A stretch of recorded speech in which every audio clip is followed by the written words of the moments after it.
Hello and welcome to the latest episode of the 1904 Club podcast.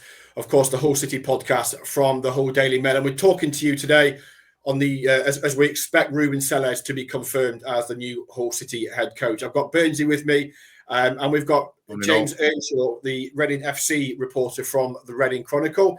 Fletcher will be dipping in and out as he often does from his train all over the country. And unfortunately, Prutz, he's done his one show this week and we can't afford to pay for two. So he's not going to be joining us today. He'll be back next week. Burnsy, you kick us off. Yeah, I'm looking forward to the chat because the first thing I'm going to ask you, Baz, is did you get your 10%? Because you were saying Ruben Selles several episodes ago on the 1904 Club. You were the man. You and Fletch and Catherine all on the show said, I can't remember, 2 or 3 weeks ago, Ruben Selles. And I was saying Mark Robbins. What do I know? But I'll ask this question of our guest James in a minute, and I'll ask the question of you once you've told us where we're at with the whole thing. But what's he actually done to justify all this hype? Because if I look at his record and think, well, where's the promotions? Where's the glittering prizes on his CV? I'm not sure it's there. So convince me. I'm looking to be convinced this morning. But where are we at, Baz? Where are we at? So we're expecting Ruben at Cottingham today at Millhouse Woods Lane to be at the training ground, to meet the staff, to meet the players. It's unlikely, given the short turnaround, it would make sense to leave Andy Dawson in charge tomorrow, because obviously Ruben, the time scale. So I would expect that Ruben watches the game from the stands tomorrow, and then we'll take over properly on Monday. Obviously next week's a busy week because you've got Watford at the MKM Stadium on Wednesday night, and then obviously that lunchtime trip to Coventry City next Saturday. So that's where we're at. We expect it. As we stand now, we are expecting an announcement probably later today, assuming that the I's get dotted and the T's get crossed. As James will know as well, we're also expecting James Oliver Pearce and Tobias Loveland, two of his trusted lieutenants from the SCL Stadium, to join him at Hull City, in addition to obviously Andy Dawson and Erbil Bozkurt, the goalkeeping coach. Those two obviously have been working with the first team squad, along with Connor Sellers and Billy Clark since Tim Volter left last Wednesday. So that's where we're at. I think his visa's got to be updated, obviously to reflect the change in job, but obviously that's not going to be a problem because he's been working in the UK at Reading and Southampton before that, so there's no issue there. That's just a quirk of Brexit. Let's not go into that. So yeah, all looking good. Everything well on the way, and City have got their man. As for why, I'll come back to that in a little while. But I think probably James is better placed to explain, why Selles is so attractive to teams in the Championship. Yeah, so you're to blame then, Baz, as to why we're losing our manager. That's what I'm hearing from that. Yeah, basically he is James. No,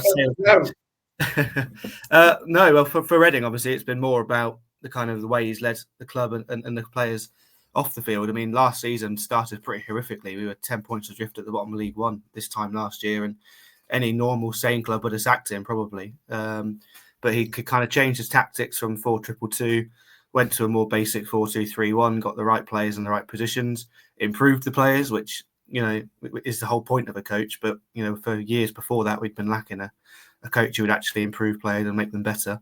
And since this time last year, we've basically been top 6 form for most of that time, and obviously been dealing with the ownership and points deductions and being paid late and everything else. And he managed to keep the players sort of switched on and focused on the football, and giving fans hope, I guess, more than anything. And then this season started really, really well. I think there's won 11 out of the last 12 home games. The away form has been touch and go for the last 18 months under Ruben, but a win and a draw in the last 2, so things had started to turn a circle. And it's just the way he acted around the place and the way he connected with the fans and spoke to fans, and he was kind of the beacon of hope. So that's kind of all been quashed now, but I can see why he's attractive to teams higher up, and obviously when you're in League One, you're always there to be picked at. Right, okay, because I am right. He's nothing really on his, and I know what he's done at Reading, and his reputation is good. I'll take that, but he's nothing really on his CV. What was it, 2 wins in 17 at Southampton? Nothing. They didn't keep him, and I'm thinking, what's going on here? Yeah, well, last year was the club's lowest finish in since 1989, I think, 17th in League One. But it was celebrated like a promotion with him being chaired off the pitch and 19,000 packs in for the last home game of the season. And yeah, so far in the top 6 this season. So it's been much better since over the summer, where he's been able to really sort of get the work into the players, because with his style of play, it's just constant running. And last year, the beginning of the season, we didn't have the players capable of doing that. Too many older, experienced players that weren't willing to, either couldn't or weren't willing to adjust their styles of play to suit him. But obviously, the average age now is about 20, and they just run and press and win the ball high and obviously get goals in and around the edge of the box. Well, let's go to Mystic Baz. Mystic Baz, what did you see in him? Because and what did the owner see in him? Because there was I thought there was a good field of experienced managers with promotions on their CVs he was up against. So what did you see in him? Yeah, I think, and that's a fair comment. When you look, we often look around football and we think you see clubs sack managers, or if your club is looking at sacking managers, you look at the field of potential candidates, and sometimes you go, oh bloody hell, it's those names again, and there's not much out there. But I actually think when on this occasion, City have been blessed with an awful lot of options out there, and you're right, Burnsy, and I've actually written this in a column I'm putting up later today, that when you compare CVs, I really like Alex Neil, and I know there'll be people listening and watching this going, I don't want Alex Neil, and I've said this in the past, and obviously we talked about it on Monday. Prutz was very pro Alex Neil, wasn't he?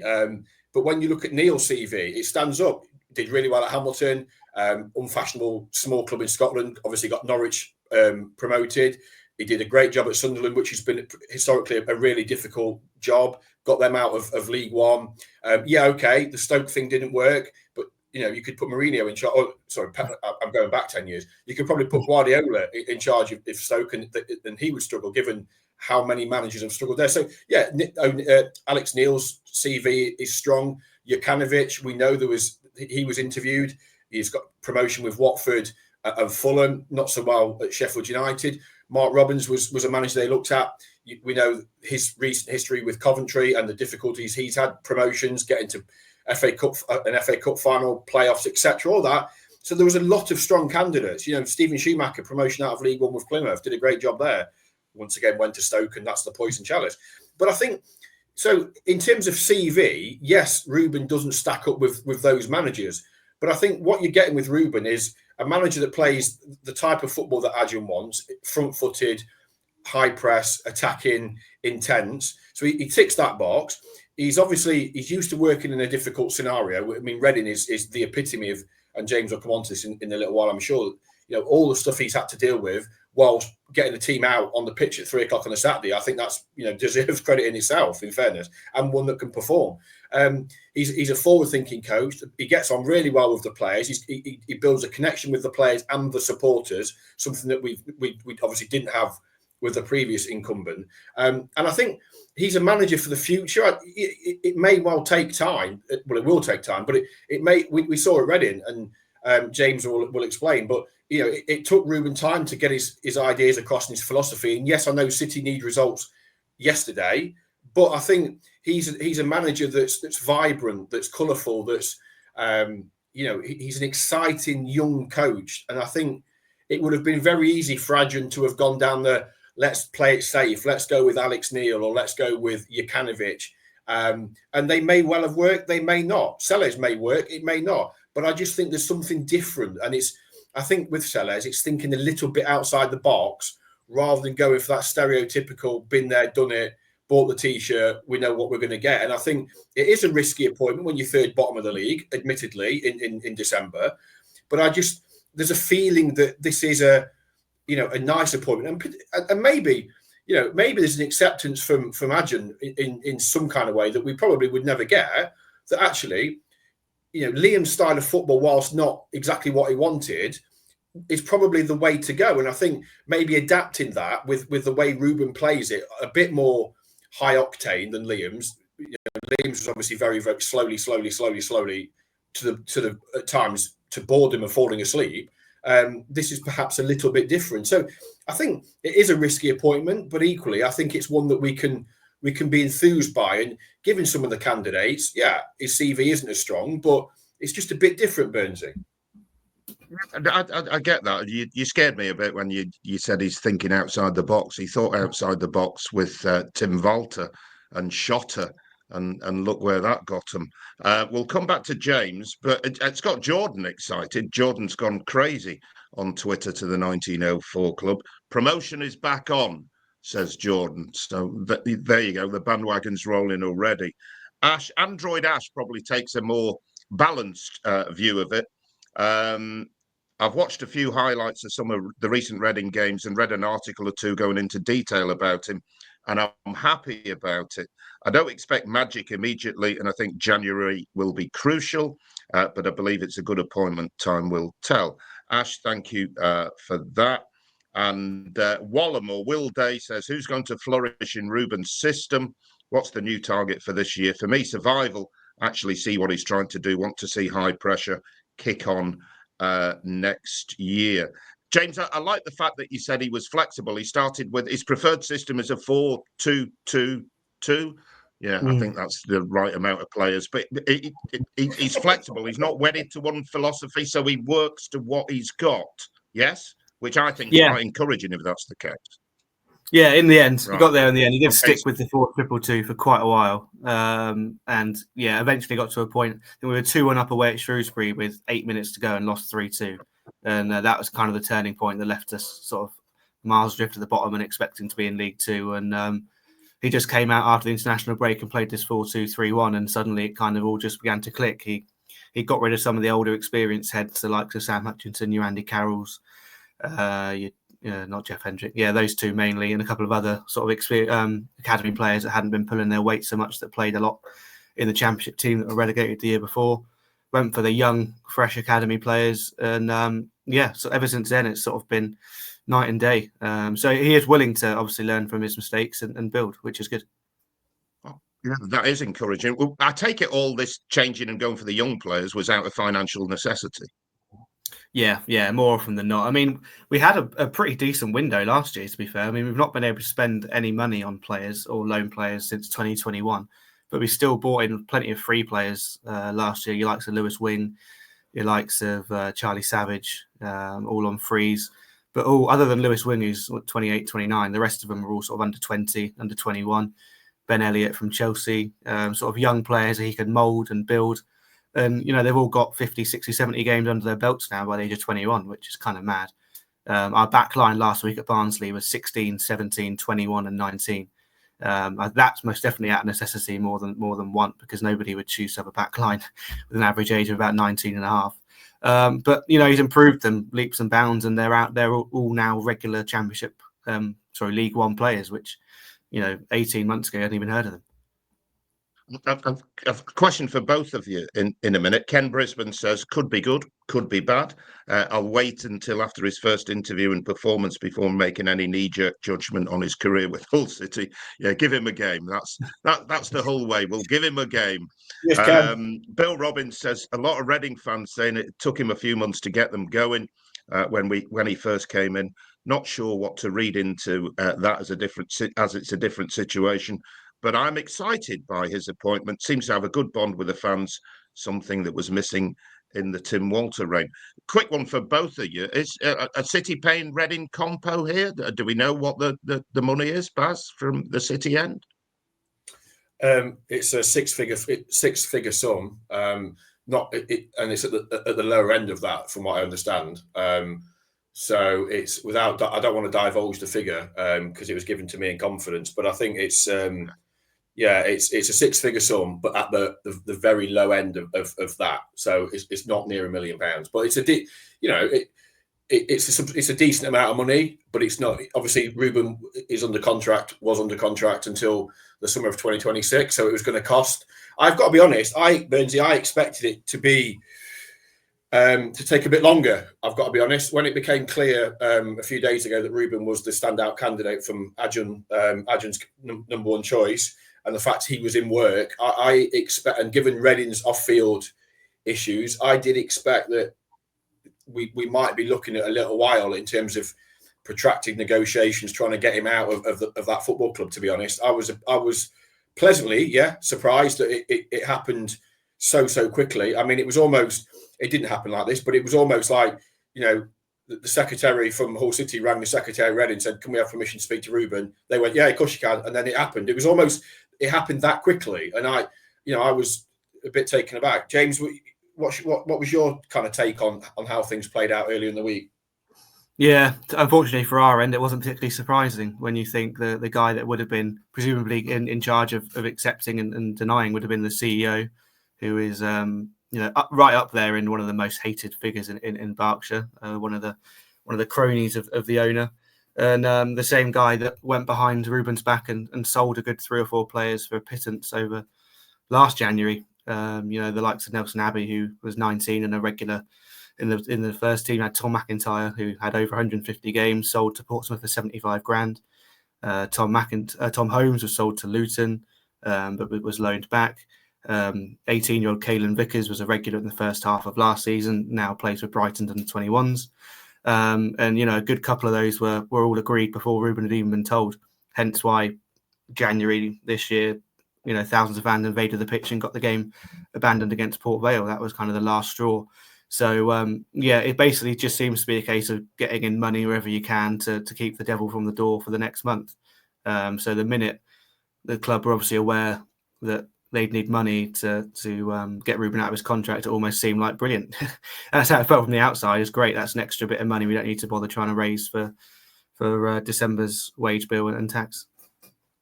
Were other clubs interested in him? It always helps as a better sell if there are other clubs interested in him. I can't imagine there were any other clubs interested in Tim Walter, for instance.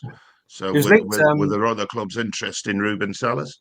He was linked quite heavily with Cardiff, sort of the last couple of months, and he gave a similarly coy answer when we asked him this week about the whole job. He gave a similar line about the Cardiff job, and that kind of dragged on, didn't it, with keeping their interim in charge for a bit, and it felt like maybe they'd go for him, but they've now decided to go with Ritzer till the end of the season. You guys have got Ruben, so that seems to. They were the only 2 clubs that were particularly linked with him.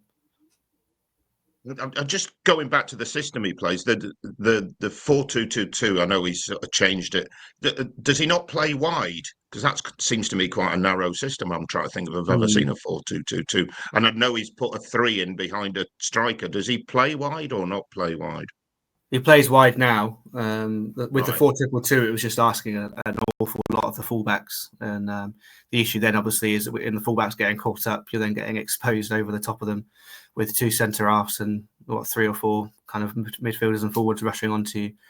It's a much sturdier, much more kind of basic and generic formation that you see now, but it's much easier for the players to work through and understand, and it's been getting results. So it'll be interesting to see what he does in Hull as to whether your squad is more suited to the 4-2-2 and sort of his ideal of playing football, or if he sticks with what's worked at Reading.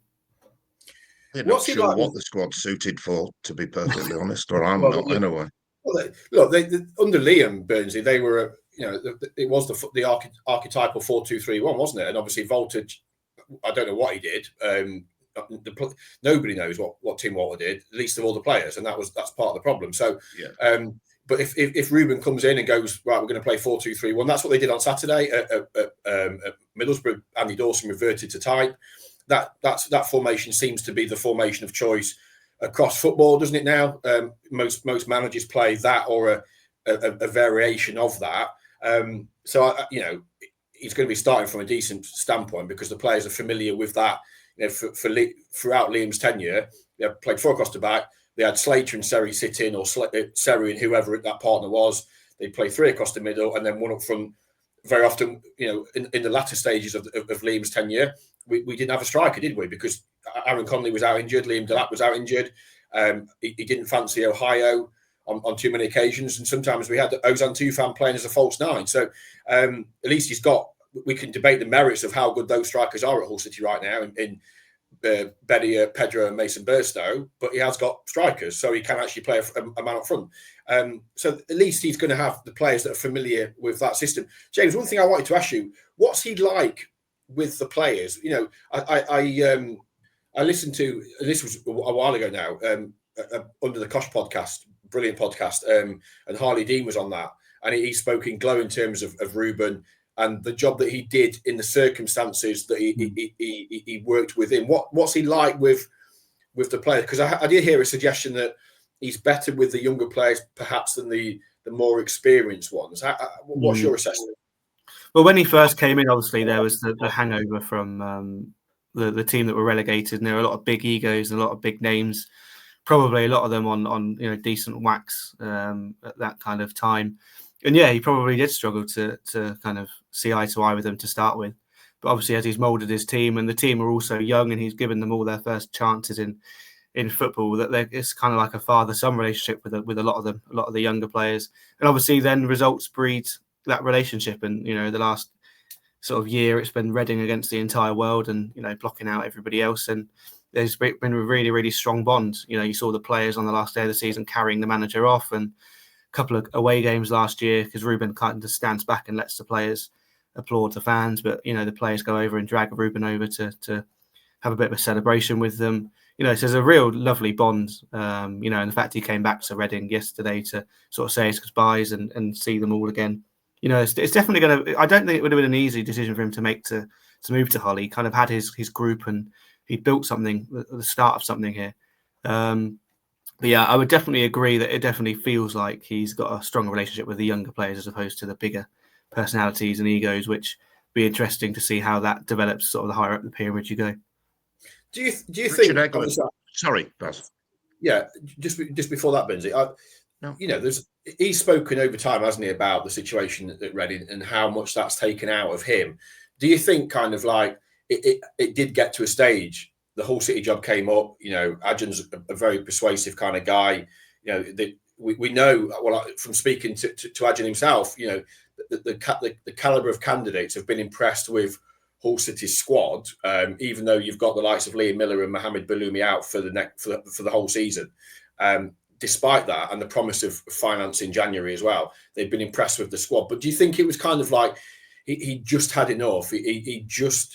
It just worn him down, all the stuff that's going on, and he just saw Hull City as actually that's a big opportunity for me. Yeah, and everyone's got their kind of level that they can take, can't they? And it's been a ridiculously stressful couple of years for everybody involved, and obviously him being the figurehead and the only person really at the club for the last 6 months that any of us have been able to talk to and ask about kind of the off-field situation. So it's obviously taken its toll, and when a championship club comes up, I guess you're never necessarily sure when the next one will come. It is the first job, I believe, that he's actually been offered. So, there's a lot of idea that kind of Ruben would stick around and do it. And he's seemingly from the outside looking in sort of gone for the first club that have offered him, a chance out. But no, I guess, Hull are a club with, an actual owner that's there. With money to spend, and seem to be on their way back after what's been a few difficult years before that. So, it kind of seems to be the other side of the cycle as opposed to our one, which is just very much at the bottom. So, everyone's got there as much as they can take. And, if he's had enough, then nobody can blame him. I mean, fans, I've never seen a reaction to a manager choosing to leave to go to someone else than what the fans have given from Reading. So, it goes with everybody's best wishes. And do either of you know why he did? Sorry, do either of you know why why Southampton didn't keep him? Not particularly. I mean, he was only ever interim. There's only ever an interim down there, wasn't he? And they were already virtually down. Well, he was assistant to Hasenhüttl, wasn't he? And then he got the job on a caretaker basis, and then they decided not to keep him. I'm intrigued why they didn't keep him. I think from reading what he said in the past. He was obviously part of Hasenhüttl's backroom staff. They got relegated. They wanted to go in a completely different direction, Southampton. And that's, that is, I don't think necessarily is any reflection on Ruben himself or his coaching or anything. And let's be fair. Yes, I know you pointed out is that the record, Burnsy, in the Premier League, 2 wins in what was it, 16 or 17 games, but they were gone. They were that season. Yeah, they were. I accept that. And so I think they just decided that they wanted to move into, obviously, appointing Russell Martin, and they've gone in the direction they've gone in. One thing I wanted to ask James as well was just give us an insight, if you can, into what it's been like at Reading. And because I know we're talking about Ruben, but it does, they are intrinsically linked. And also, Hull City fans, will know that the Dye family were very close. And just to, you'll know this, Benji, as well, just to recap on that, from what we all understand, is that a few years ago, when Hull City were in the Premier League, the Dye family wanted to buy Hull City. They basically put some money in a holding account to, like a deposit, to the Lambs to buy the football club, and they were rejected. They failed the Premier League's fit and proper person test, and therefore were unable to buy Hull City. They didn't. Obviously, the Lambs kept the club and then eventually sold to Acun. Benji, you were around at that time. What's your recollection of that near miss, as it's proved definitely to be? It's definitely it's definitely dodged a bullet there. I mean, the thing that sticks out in my mind, and it always makes me chuckle. I mean, they were at a game, and they'd obviously been to the club shop and been given loads of City gear, so they're all sat in the director's box in the scarves and bobble hats, and they had all the gear, and it looked like it was happening. And then the Premier League, who've got more stringent conditions or a more stringent examination of people's finances, looked into it. And I think there was somebody in their consortium that rang alarm bells at the Premier League, and that's why the Premier League said no, not fit and proper persons. And the EFL have got, as I see it, less stringent. So they were conditions. So they managed to get in at Reading, and you feel for Reading because it's that sort of thing shouldn't happen to football clubs, but it has. And I know in the last couple of weeks, there's people with former Reading connections have been trying to buy it, presumably laying good money on the table, and the deals have fallen through. So from a City perspective, absolutely dodged a bullet not getting the Young family in, but they were all there in the scarves. I don't know whether the club ever billed them for all the kit, but and whatever happened to it. But that bit makes me chuckle, and I'm also quite glad because they dodged the bullet on it. Just a couple of messages, and then James can pile in on this. Richard Egland says a positive move to get Selles in, good rapport with fans, sensible football. And I'm sure he'll find a blend that works with what are still talented players at City. Good luck to him. This is perhaps good work by Acun on this one. And Tom Butler, the Brand's Home Tiger, says, brilliant, Burnsy, but I'm sure patience will be needed. Is the nightmare ever going to end, James, at Reading?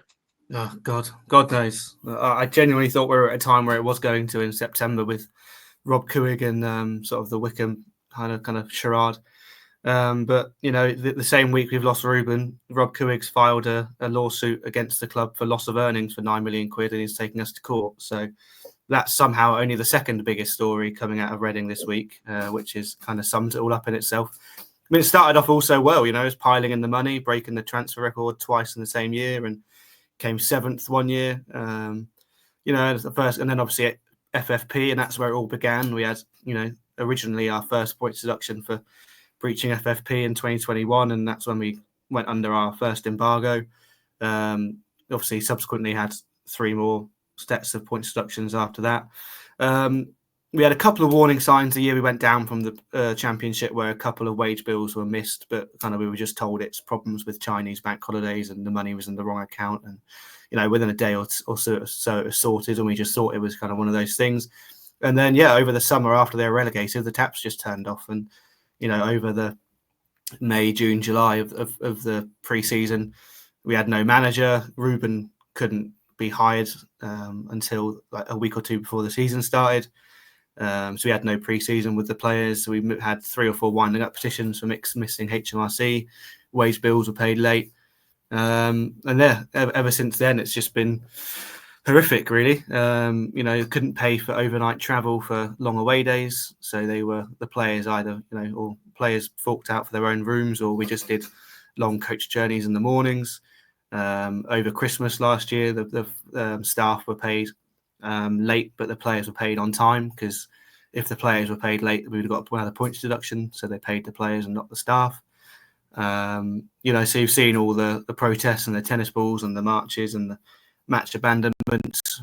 A couple of Ruben's coaching staff that he arrived with are made redundant to save costs. Players are sold without his permission to raise money. So it's just been one long stream after another, really. And there's always a little false hope that there might be a takeover, and then it suddenly disappears and it's kiboshed. And I think everybody at Reading's now at a point where they'll believe it when they see it, which is a shame, really, because it's kind of sucked every bit of hope. And there's just a lot of apathy now, really. I think everyone's had enough. There's crowds are dwindling, especially as the winter months come in. And interest in general just seems to be at an all-time low, really, which is a shame, because the back end of last season we were back getting sort of 17,000 every week, and there's a genuine feeling heading into pre-season that the worst of it was over. But who knows at the minute? There's echoes of Hull City's history there, just listening to you, James. I don't want to pile more misery on, but I'm going to. Is there anybody that Selles might come in for in January in the Reading squad? Yeah, there's probably quite a few. I'd imagine I think there's only 4 players that are left under contract next year. So January, a lot of the players. Who would you give, without making you unpopular with the Reading fans? Because he's just poached their manager. Who would you take? Who's capable of stepping into the Championship? 19-year-old New Zealand international Tyler Bindon, centre back. He's definitely heading for the Premier League at some point or another. He's got 70 appearances under his belt now. He's already sort of stepped in as captain a few times this season, just so cool and calm on the ball. Already a full international for New Zealand. So he's definitely one that's got a ceiling much higher than the Championship, but obviously he'll have time between now and then in the Championship, no doubt. Obviously everyone knows Lewis Wing. He's probably the only player in the squad that's experienced Championship football. He's still got quite a long deal left at Reading, to be fair, and he's definitely one of the higher earners. So I'm not as cut and dry that he would be easy to take away unless clubs are willing to fork out a fair bit of money. But who knows with this club? They might accept a bag of crisps and a few coppers, come January. Charlie Savage having 3 or 4 Wales caps now instantly becomes more attractive. Ben Elliott, Chelsea background. He's really stepped up. Last year, he looked like a boy playing in a man's league, but this year he's obviously gone to the gym over the summer and he's playing every week now. And he just looks like sort of his brain's 3 or 4 moves ahead of a lot of other players in League One. So they're the main ones, and that's horribly the spine of Reading's team. So if any of those were to go, it'd be obviously difficult to replace, because the main thing with Reading is they've got a really good 11 that are capable of getting promotion, but after that, you've then got 16 and 17-year-olds that are playing regularly, and that's just not really feasible going forward on the long term.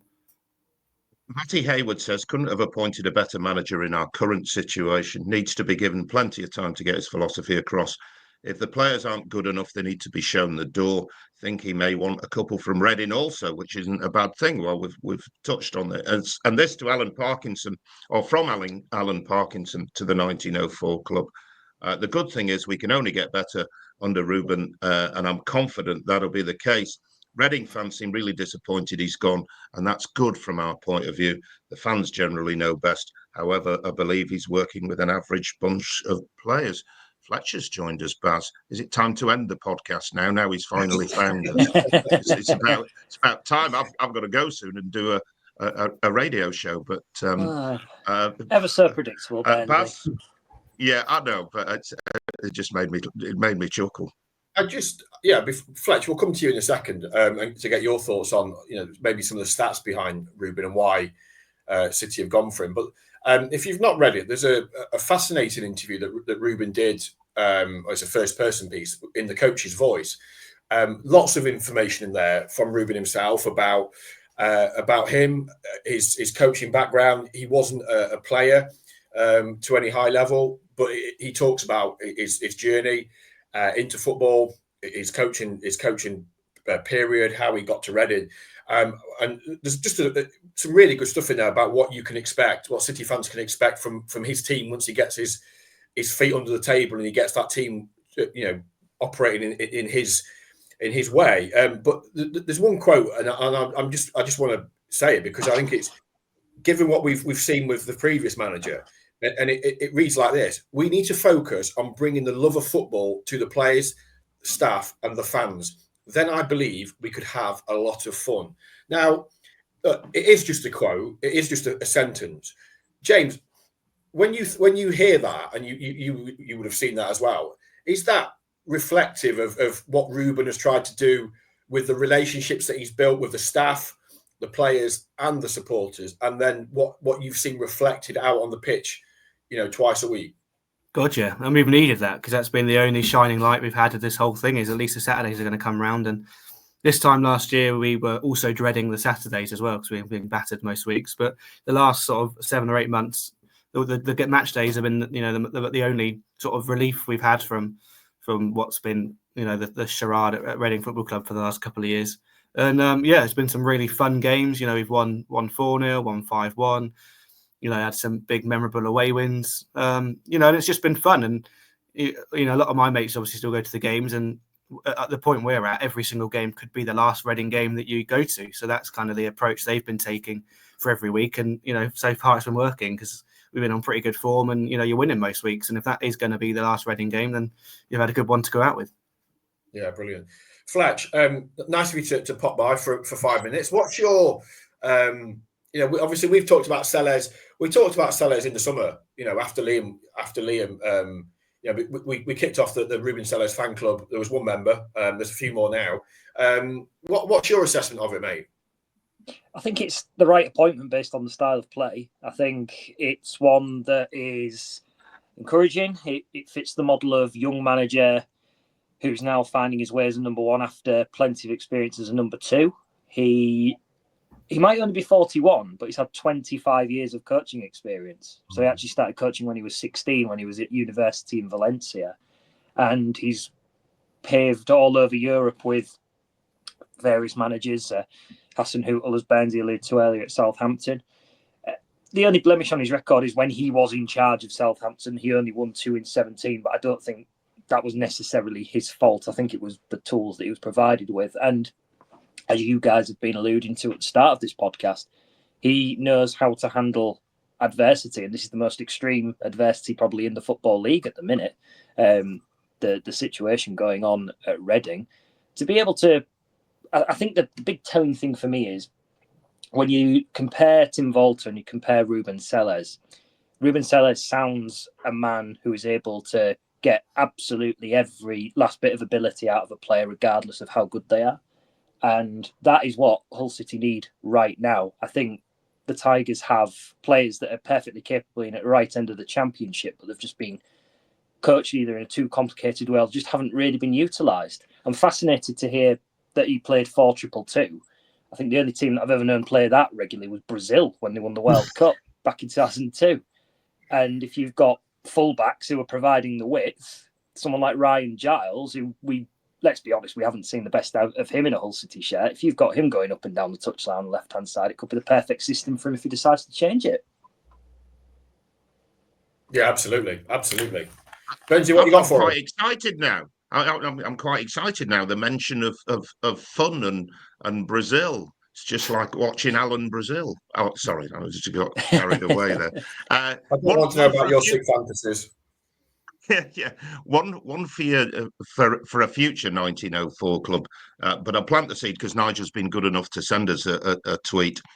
Here's one: considering the job Selles has done at Reading pretty much on his own, should Acun let him have free rein to run the club properly and manage the club, all footballing decisions rather than so-called brain team? I'd like to see that happen. Let managers manage. He's a coach, isn't he? Baz, he's coming in as head coach, so the situation will continue as was. Yes.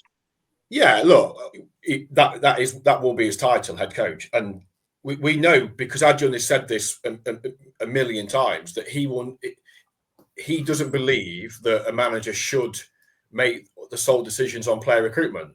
He uses the example of obviously he's working with Mourinho at Fenerbahce, and Mourinho said to him, you shouldn't let me pick the players because for a number of reasons, but not least because managers are on the training pitch all the time, or they're preparing for games, and the million of things that the managers do. They can't be solely focused on recruitment. They need people around them that they can trust, analysts, to scout. City have got a very, very good scouting team headed up by Stuart White. I have to say that. Stuart does a phenomenal job with his team at Hull City. And, when you think of some of City's recruitment over the past few years with the embargo under the Alams, etc., they signed some very, very good players. Yeah, there were some duffs, but every club signs, when you sign 10 players, 10 players aren't going to be successful. There are going to be one or two that don't work out. That is the nature of football. But they've got a supremely talented network headed by Stu. Obviously, you've got Mustafa and Mertan from the Turkish side of it that drop their influence in. But I think going forward, Jared Dublin is obviously big into recruitment. That is his thing. He's got a lot of experience of that. But there's no doubt that Acun will listen to what Ruben says about recruitment. He did with Tim Walter. This perception that Acun signed all the players and threw them at Tim Walter and told him to get on with it is fallacy. There were a lot of players that were recommended by the footballing group, if you like, but there were also players that specifically Walter wanted. He wanted Charlie Hughes. He wanted Jonas Meffert from Hamburg. In the end, in the final days of the window, he pulled the plug on Meffert and decided what Hamburg were wanting for him wasn't worth paying. So he pulled the plug. But Marvin Malum was very much a Tim Walter purchase. So, look, I don't see that changing. I think, they've already got their targets for January. We know they want a number 6. They're going to want another winger. They want a centre forward. I know they're in talks with a centre forward and have been for a little while. But I also don't doubt that Ruben will, if he's not already had conversations, I bet he has, with Acun and Mustafa and Jared Dublin about players. And James touched on it there. Reading have got a few players. I'm not saying he's going to go back and sign 5 or 6 Reading players, but Lewis Wing would be a player that I'm sure that he would look at, and there might be 1 or 2 others, and they might look as harsh as this is, and as heartbreaking as it is for Reading. Football is ruthless. It's dog eat dog, and if there are a couple of Reading players that City think can make the step up to the Championship, I don't doubt that they'll go and try and sign them in January. Whether they will or not, we'll have to wait and see. But that is just that is the ruthless, awful nature of football. It is horrible, isn't it? It is like a pack of dogs feeding off. Sorry, Mike White, by the way, for the pack of dogs reference. But it is like a pack of dogs feeding off a carcass, and that is just how it's going to be. Image. A couple of messages from me from people coming into the 1904 club. Then I better do one and do a radio show. Tiger Stripes 13 says, absolutely love this appointment. James Tadman says, fits the chairman's ambitions. Reading have an average squad age of 23 or so. Keen on the eye football as well. Good appointment. What's Reading's scenario currently? Are they under an embargo or close to administration unless assets sold? We've been hearing from James. It's not a good situation. Briar Patch says, is it official? Are we expecting an announcement today, Baz? Yeah, I think if all goes well, as I say, Ruben was due at the training. I know, depending on when people watch and listen to this, but Ruben was due at the training ground on Friday. Unless there's any issues, which we're not expecting any at all at this stage, you would expect an appointment late on Friday, not least because if he's going to be at the game on Saturday, I'm sure they'd want it done and dusted before then. But there is a pre-scheduled press conference on Monday afternoon at this stage with Andy Dawson on Monday afternoon to preview Watford on Wednesday night. It would make perfect sense that press conference naturally becomes a new manager press conference to save them having to organise a new one and try and force that into an already hectic diary. So, look, it's just a case of waiting now. We believe that everything is there, pretty much there and thereabouts. As James alluded to earlier on, Ruben was at Bearwood, the Reading training ground on Thursday to say his goodbyes, collect his things, and get. And look, you also have to bear in mind that Reading to Hull is a fair old yomp, and he's got to sort himself out. His two coaches have got to sort their lives out as well. And yes, it's a new job, but they've also got to find time to sort stuff out and get their own personal affairs in order before coming up to East Yorkshire. So, but yeah, hopefully by the end of play on Friday, Burnsy, we should have official confirmation. But as always, these things can be quite fluid. So there's no guarantees that that Friday is the day, but it is what we expect. To go, because I've got a radio show to present. Burnsy's to-do list, by the way, if you're ever looking on for some cultural stuff and loads of music on Hull's 107 FM. James, nice to meet you. All the best to you and everybody at Reading. We've been here at Hull City over the years, or been there, locked out the ground, all sorts of shenanigans. Somewhere there is sometimes light at the end of the tunnel, and it's not a train. So good luck with it. Cheers, thank you. You've quite enthused me about Selles, and personally, because I'm a cynical old so-and-so, but I actually, quite enthused by his appointment now, having had the chat about him. I've still got some doubts. You've always got doubts, but I like the fact that he plays fun football and is adaptable and got an eye for a player. So, that's encouraging stuff. Nice to meet you. I'm going to leave you, fellas. I've loved it. I'll see you on the next episode of the 1904 Club, which will be early next week. Thanks, Burnsy. All the best, old son. No worries. Off he goes. Fletch, final thoughts from you on what's going to happen then? And there is a small matter. We've not even got to mention the fact that City play Blackburn Rovers at the MKM tomorrow afternoon, and that is in the context of, forget the manager talk, in the context of City's season. 5 straight defeats, 10 without a win. That is a massive, massive game, isn't it? Oh, of course it is, yeah. The difference this time is when you have Selles and Volta. I remember us saying back in August, you've got a month of bedding in time, and me and you, Baz, we threw our arms about and whinged about it. And, Selles will, I think, this time, sometimes, I mean, I don't want to use, tragic sounding analogies, but sometimes you have to go on a down slope to come back up again. So I think Selles sounds intelligent enough to. I might throw this to James, actually. Would you say Selles is a manager who would put his blueprint of a team on, take a step back, analyse, and then make changes? Or do you feel he's someone who would look at a previous system and think, right, I can see the pros in that, but this needs tweaking? You'd like to think he's done his research and knows the kind of squad he's walking into with Hull. And, if he thinks it's capable of doing his 4-2-2, then I presume we'll try and put it in. But those kind of formations take a bit of time to get used to. And if it is, it sounds like you guys have been playing the sort of more generic system that he's been playing sort of in the last sort of season or so at Reading, in which case it's probably easier, isn't it, just to stick along with what they've been doing. And then sort of when they get the time on the training ground and to start implementing tweaks. I mean, the high press and kind of all the energy and the running, that's obviously going to take time to come, and there might need to be an overhaul in January and to bring in players that are more capable of doing that. I'm obviously not sure of the makeup of whole squad too much, but I presume he will have watched the last few games. He'll take on the good things that you guys have done and the less good things, and he'll put his own and stamp on it as quickly as possible. But he is adaptable and he's willing to change, so it's whatever to get results ultimately. It'll be interesting work, Baz. Oh, sorry, go on. After you, I was just going to say, my only slight frustration about the whole situation, if I'm brutally honest, is that, and it's not ideal that Ruben's coming in. If let's say he starts work on Monday, he's straight into a game on Wednesday and a game on Saturday, and then he's into the Christmas period where it's a game every 3 minutes. This is the issue. This is why. And I get the frustration from the supporters that Walter was given. We knew what was coming down the line with Walter. He should have gone before the international break. And then, it's all hindsight, isn't it? Who's to say that Acun would have gone for Selles at that time, and that Selles could have come, and the situation could have played out like it is. But the fact that it is going to take him time, because he isn't going to have many training sessions over the next month or so.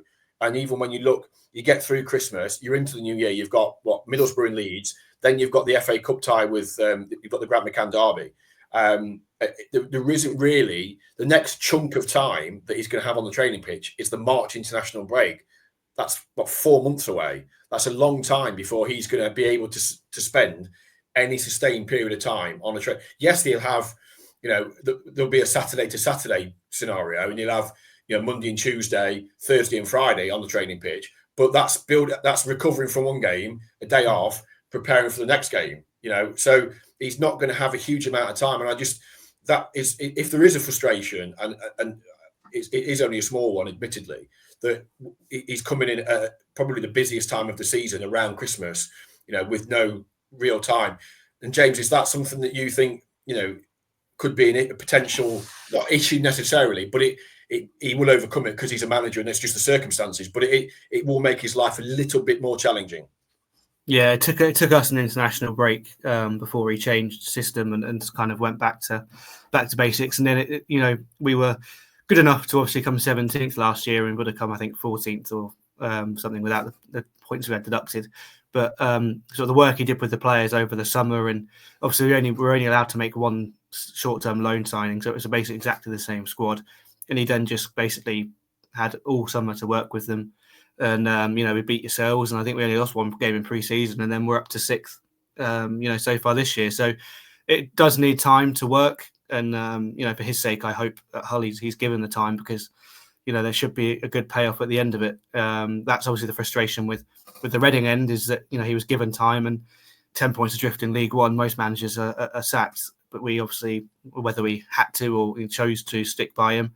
And, just as he's beginning to get us into a position where we could challenge, he's obviously gone off. But, that's football. And, I'd expect him to take some time. I wouldn't expect him to hit the ground running straight away. But you should get a bounce, that most clubs get with a new manager. And that could carry you through the festive period and see where you are in the new year with the window.